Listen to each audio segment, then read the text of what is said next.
కాకినాడ నగరంలో ప్రజల సమస్యలను నేరుగా తెలుసుకుని తక్షణ పరిష్కారాలు చేపట్టేందుకు డివిజన్ స్థాయి పర్యటనలు ఎంతగానో ఉపయోగపడతాయని కాకినాడ నగరపాలక సంస్థ ఇన్ఛార్జ్ కమిషనర్ ఎన్వీవి సత్యనారాయణ తెలిపారు. మంగళవారం ఉదయం నగరంలోని 14-15 డివిజన్ల పరిధిలోని ఏటిమోగ ప్రాంతంలో ఆయన విస్తృతంగా పర్యటించారు. ఈ సందర్భంగా పారిశుద్ధ నిర్వహణ పనులను పరిశీలించడంతో పాటు స్థానికుల నుంచి సమస్యలను అడిగి తెలుసుకున్నారు.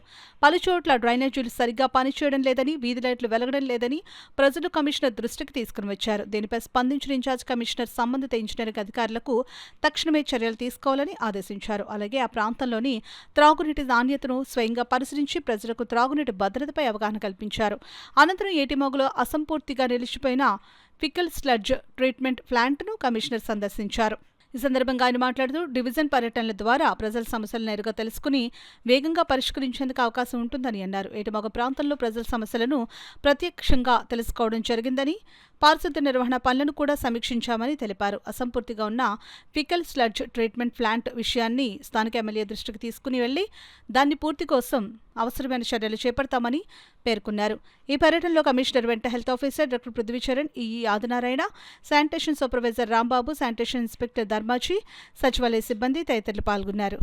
సెంటర్‌లో గతంలో ఏదైతే మనకి స్లడ్జ్ వాటర్ ఉంటుందో, ఆ స్లడ్జ్ వాటర్‌ని తీసుకొచ్చి ఇక్కడికి మనం డంప్ చేస్తే, ఈ డంప్ చేసిన వాటర్ అంతా కూడా మళ్ళా అది ప్యూరిఫైడ్ వాటర్‌గా మారి, అది మనకి సముద్రంలో కలిసిపోతుంది మంచి వాటర్‌గా. అది ఇప్పుడు కూడా దాన్ని ఒకసారి మన శాసనసభ్యుల వారి దృష్టిలో కొద్దిగా వెహికల్స్‌కి రావడానికి కొంతమంది లోకల్‌గా ఇబ్బంది ఎదుర్కొంటున్నారని చెప్పారు. స్థానిక శాసనసభ్యుల గారితో కూడా మాట్లాడి ఆహ్, ఈ విషయాన్ని కూడా రిజాల్వ్ చేయడం విషయంగా మనం పరిశీలిస్తున్నాం. ఎందుకంటే దీనివల్ల మనకి చాలా లాస్ట్ టైమ్ కూడా పర్యావరణ పరిరక్షణకి మనకి ఏదైతే మనకి డ్రైనేజ్ వాటర్ ఉందో లేదా స్లడ్జ్ వాటర్ ఉందో, ఆ వాటర్ డైరెక్ట్‌గా సీలోకి వెళ్ళటం వల్ల కొంత మత్స్య సంపదకు కూడా ఇబ్బంది ఏర్పడుతుంది. అట్లా కాకుండా ఏదైతే స్లడ్జ్ వాటర్ ఉందో ఇక్కడికొచ్చి దాన్ని ఫిల్టరైజింగ్ చేసి ఆ స్లడ్జ్ వాటర్‌ని మంచి వాటర్‌గా మార్చి తద్వారాగా మనకి సముద్రంలోకి గాని, ఆ కెనాల్‌లోకి గాని వదలటం వల్ల చాలా పొల్యూషన్ మనకు తగ్గుతుంది. పర్యావరణాన్ని కూడా మనం పరిరక్షించే వాళ్ళు అవుతున్నాము. భావితరాల వారికి ఏ విధమైన ఇబ్బందులు లేకుండా మనం చూసే విధంగా ఈ చర్య కూడా తీసుకోవడానికి తక్షణం చర్యలు తీసుకోవడం జరుగుతుంది.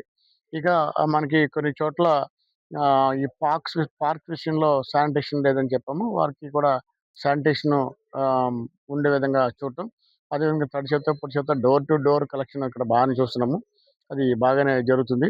అట్లాగనే చిన్న చిన్న రోడ్డు మార్జిన్స్‌లో ఉన్న ఈ మడ్ ఏదైతే ఉందో దాన్ని కూడా మనం రిజాల్వ్ చేస్తున్నాము. ఇక అక్కడ మనకి ఆహ్, ఆ వీధిలోకి సంబంధించి కొంతమంది అంటే పొయ్యిలు కూడా రోడ్డుపై పెట్టేసి చేస్తున్నారు. దానివల్ల సిమెంట్ రోడ్డు పాడవుతుంది. పబ్లిక్ కూడా ఇబ్బందొస్తుంది. అది ఆ పొయ్యిల్ని కట్టెల ద్వారాగా మంట పెట్టి ఆ నీళ్లు వంట పొయ్యి రోడ్డు పైన చేయడం వల్ల చాలా ప్రమాదం. గబక్కన ఏదైనా మోటార్ సైకిల్ అయినా ఎళ్లి పొరపాటుగా తగిలితే ఆహ్, ఆ ప్రమాదం మంట అతను అంటుకోవడం గాని, ఆ వేడి నీళ్ళు అతని పైన పడిపోవడం గాని జరుగుతుంది. అది ఇద్దరికీ అటు కుటుంబ సభ్యులకి ప్రమాదమే, పెడెస్ట్రియన్స్‌కి ప్రమాదం కాబట్టి అది కూడా మనం తొలగించడం